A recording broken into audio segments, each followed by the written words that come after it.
So here's the question and answer session for this week. A lot of really quite perceptive questions in the queue. So I picked out a few of them to answer. So the first one relates to the Afghan war. Regarding the Mujahideen in Afghanistan, what was Pakistan's agenda in Afghanistan at this time? This is a good question. The U.S. policy towards Afghanistan was basically to try to contest the Soviets on the cheap. That is, that they wanted to be able to to at least bog down the Soviet Union in Afghanistan, but they didn't want to get U.S. troops in. So they come up with this idea, which I talked about in the snippets, of basically financing a covert war in Afghanistan by aiding these sort of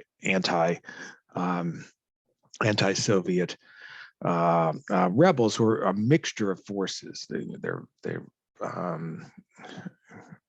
ethnic. There's sort of ethnic diversity within, some degree of religious diversity within, but the idea is to get more aid to them. But again, they don't want to get U.S. troops on the ground. They also, to the extent they can get other assistance, they want that as well. And so the scheme they come up with basically is to have the U.S. and Saudi Arabia finance most of the campaign, but the Saudis have their own agenda here. This is the 1980s. The Saudi government is somewhat less friendly with the U.S. government. The Saudis see Afghanistan as a way of promoting their particular view of Islam, which is very conservative. Like doctrinaire, and the forces that are going to be on the ground are the Pakistanis. And Pakistani leader throughout the 1980s is its military dictatorship headed by this man Mohammed Zia, and Zia had taken power in a military coup in 1979. Within his government is the Pakistani intelligence agency, the ISI, which sometimes has been described as a state within a state, and they have close relationships with the various Afghan factions. And from the standpoint of the Pakistanis, their main vision internationally is this rivalry with India, and in particular, control over Kashmir, this disputed province at the northern tip of both Pakistan and India, which has been under Indian control since the partition. And so largely the goal for the Pakistanis is to create an Afghan government that will be sympathetic to the Pakistanis in any rivalry with India. And this ultimately leads the Pakistanis to focus aid on the most conservative, most Islamist elements of the Afghan resistance. The Taliban doesn't exist in the 1980s, but the Pakistanis are not they're not eager to look for secular Democrats either. Their goal is to create an Afghanistan that will be heavily reliant on Pakistani largesse, and in turn will therefore ally with the Pakistanis in any dispute with India. Pakistan and China already had been close allies for a couple of decades by this point. So part of the goal here would be to create a unified northern front against the Indians. So that really is the Pakistani goal in all of this.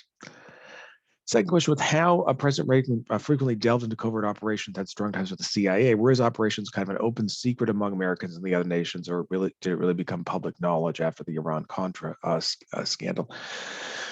It's a little bit in between here. It's not as if any time the U.S. Initiated a covert operations effort during the early 1980s, it became known the next day. But nor was this the 1950s, where it was relatively easy to retain a degree of non-transparency in covert operations. Partly this is because the national security press, national security reporters in the Post and the Times, the Economist, the Financial Times in the UK, are simply better at their jobs. They're less trusting of the government in the 1980s.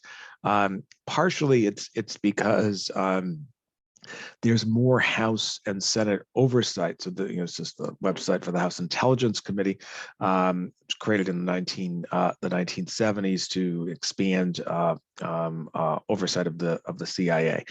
And both the House and especially the Senate Intelligence Committee tend to be quite favorably inclined towards the CIA, but the problem is it's the nature of Congress. The more people who know about things, the more likely you are to get leaks, and so it's difficult to conceal. Additionally, the internal rules of Congress had changed. It once had been quite easy, or not easy, but more common to get funding through in what was called a black appropriation. So that would be an appropriation where there would be no public debate about it. All debate would occur in private, and there would be no public acknowledgement of how much money the U.S. was spending. That was just much harder to do in the 1980s, and so you had open debates about U.S. aid to the anti-communists in Afghanistan, to the anti-communists in Nicaragua, and it's hard to have an operation remain covert when they're debating it on the floor of the House and it's being covered by C-SPAN. And so this is simply an environment, the 1980s, and this of course is going to continue forward to the present day, where it's much harder to maintain a covert operation because there are simply so many more vectors of information that had existed in the 1950s and 1960s. And of course, then Reagan intensifies this because Reagan is so aggressive at using the CIA to begin with.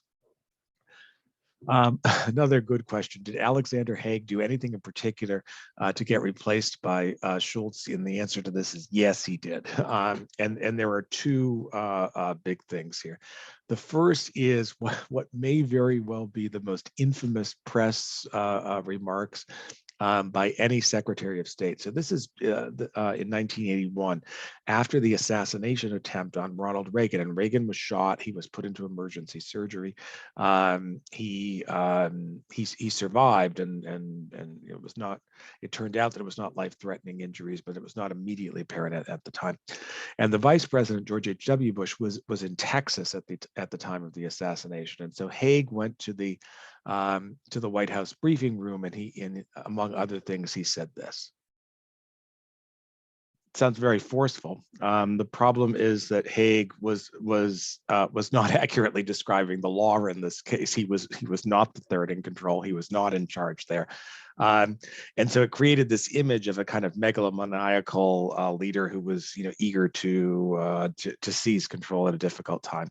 And then the second thing that caused Haig's removal came the following year. There was a military dispute over these tiny islands, far southern tip of the South Atlantic Ocean, called the Falklands Islands, which had been a colony of the British since the early 19th century. The Argentine military government, 1981 and 82, was having real economic difficulties, and they wanted to. They were trying to boost public support, so they became rather strongly nationalist, and they come up with this crazy scheme to liberate the Falkland Islands, the Malvinas, and according to the Argentines, and drive the British out. The UK, of course, was the US's closest ally then and traditionally. And this was a difficult issue for the Reagan administration, because the Reagan administration also got along really well with these military regimes in the southern cone of South America: Chile, Argentina, Uruguay, Brazil, Paraguay. But at the end of the day, if there were a war, Reagan does what he can to avoid a war between Argentina and the British. But if there's going to be a war between Argentina and Britain, the U.S. is going to back the UK, and Reagan is firm on that. The problem is that Haig had discussions with the Argentines suggesting that if there were a war, that the U.S. would back Argentina against the British. And then he hadn't told Reagan fully about these conversations, which is just extraordinary. And so this all comes out after the war. The British win the war, the Argentine military government falls, and Haig is largely discredited by this. So he's shunted aside, and Schultz comes in.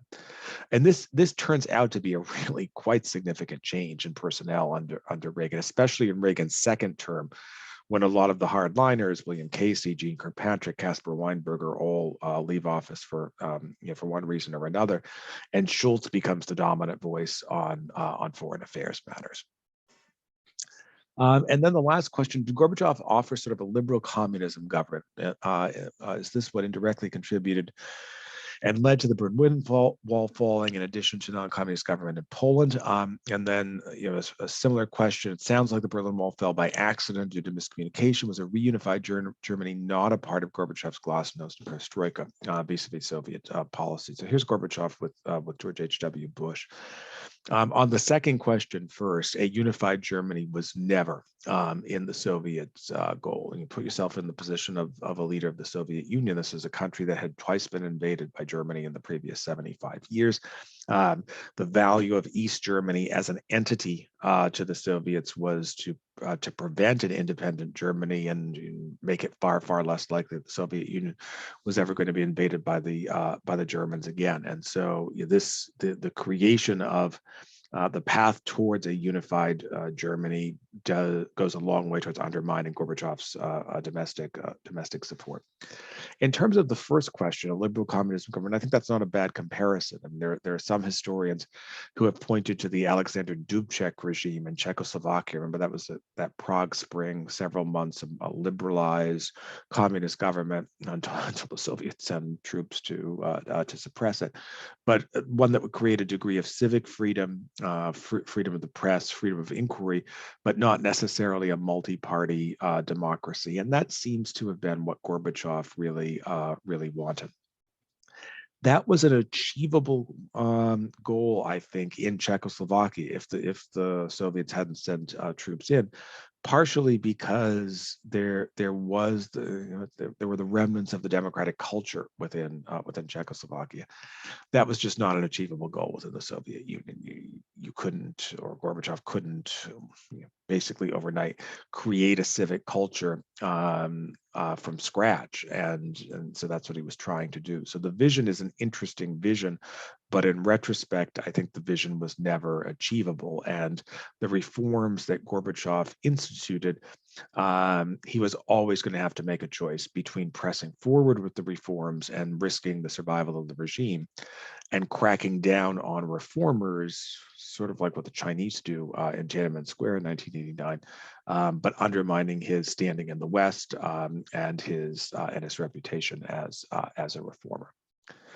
So that's what we have for the Q&A for this week. Hope everyone is doing well.